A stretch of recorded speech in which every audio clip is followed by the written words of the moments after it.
lot of us have speculation about time when it comes to God's time. I'm here to let you guys know today that the Bible declares that one day with the Lord is 1,000 years, and 1,000 years is as one day. But the common people of the New Testament, in their times, in their homes and business, knew nothing about the day of 24 hours or the equal time about that. So between their time, they recognized it by sunrise and sunset. That was the only way they can divide it into 12 equal parts, called hours, of course.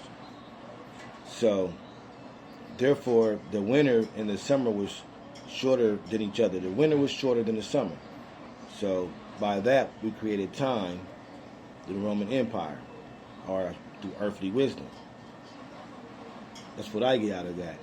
And one might want to ask, what is God's time compared to ours?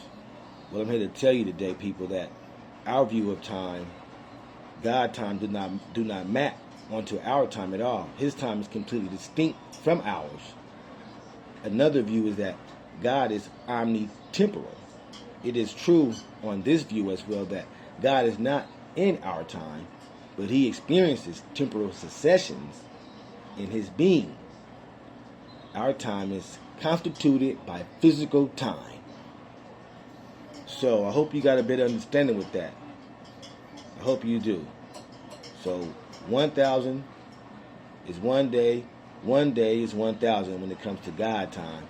That's how you distinct his time. Because with God, there's no time. He is time. His time is perfect time. All praise to the Most High God.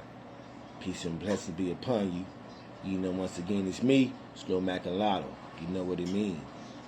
Bless up. All praise.